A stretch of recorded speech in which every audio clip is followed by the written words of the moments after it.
విజయ్ ఆంటోనీ దర్శకుడిగా, నిర్మాతగా, హీరోగా, మ్యూజిక్ డైరెక్టర్గా, ఎడిటర్గా ఇలా మల్టీ టాలెంట్ని ప్రదర్శిస్తూ ఉంటారు. అన్ని క్రాఫ్ట్ల మీద నాలెడ్జ్ ఉన్న విజయ్ ఆంటోనీ ఈసారి నిర్మాతగా, హీరోగా, మ్యూజిక్ డైరెక్టర్గా మార్గన్ అనే చిత్రంతో ఆడియన్స్ ముందుకు వచ్చారు. ఈ మూవీకి లియో జాన్ పాల్ దర్శకత్వం వహించారు. ఈ సినిమాతో తన మేనల్లుడు అజయ్ ధీషన్ని విజయ్ ఆంటోనీ పరిచయం చేశారు. మరి ఈ చిత్రం ఎలా ఉందో ఓసారి చూద్దాం.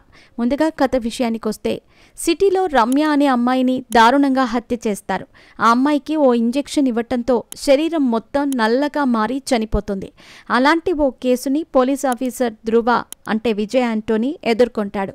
9.5 ఏళ్ల క్రితం తన కూతురు ప్రియాని కూడా ఇలాగే హతమార్చుతారు. వారిని పట్టుకునే క్రమంలో ధ్రువ బాడీ సైతం సగం నల్లగా మారిపోతుంది.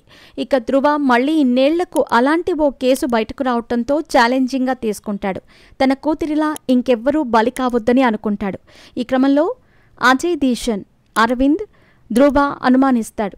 కానీ అరవింద్ వింత ప్రవర్తన, అతీంద్రియ శక్తికి ధ్రువ ఆశ్చర్యపోతాడు. ఈ కథలో అఖిల, శృతి, రమ్య, వెన్నెల, మేఘల పాత్ర ఏంటి? అసలు ఈ హత్యల్ని చేసిందెవరు? ఈ హత్యల వెనుకున్న మోటివ్ ఏంటి? వీటన్నింటినీ ధ్రువ ఎలా పరిష్కరిస్తాడు? చివరకు హంతకుణ్ణి ఎలా పట్టుకుంటారు అన్నదే కథ. మార్గన్ కథ అంతా ఓ ఫార్మాట్లోనే సాగిపోతుంది. రెగ్యులర్ సస్పెన్స్, క్రైమ్, థ్రిల్లర్, డ్రామాగానే సాగుతూ ఉంటుంది. అయితే ప్రమోషన్స్లో మాత్రం ఇది రెగ్యులర్ ఫార్మాట్లో సాగే సస్పెన్స్, క్రైమ్, థ్రిల్లర్ కాదని అన్నారు. సినిమా చూస్తే మాత్రం అలా అనిపించకపోవచ్చు. ఇందులో ఎక్కువ టైం తీసుకోకుండా నేరుగా పాయింట్లోకి వెళ్ళాడు. సోది అనేది లేకుండా డైరెక్ట్ ఇన్వెస్టిగేషన్ స్టార్ట్ అవుతుంది. అయితే ఫస్ట్ హాఫ్ అంతా కూడా ఆడియన్స్ అనుమానపడేలా అరవింద్ క్యారెక్టర్ని చూపిస్తారు.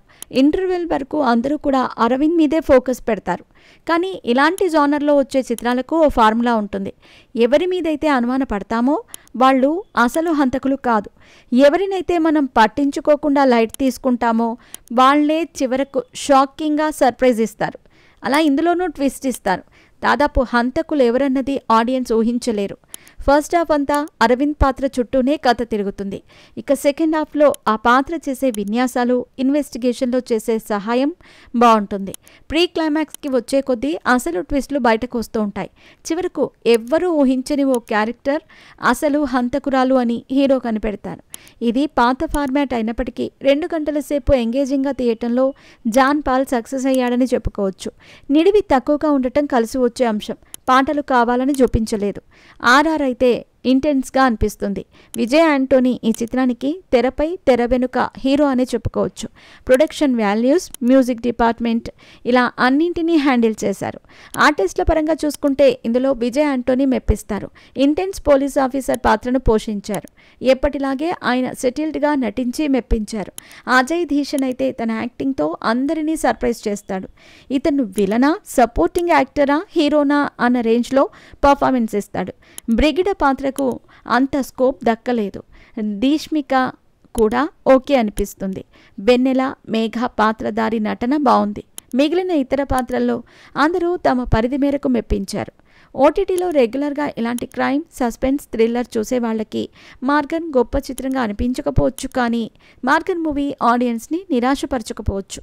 నిడివి తక్కువగా ఉండి ఎంగేజింగ్గా సాగే థ్రిల్లర్ డ్రామాను ఒకసారి చూసి ఎంజాయ్ చేయొచ్చు.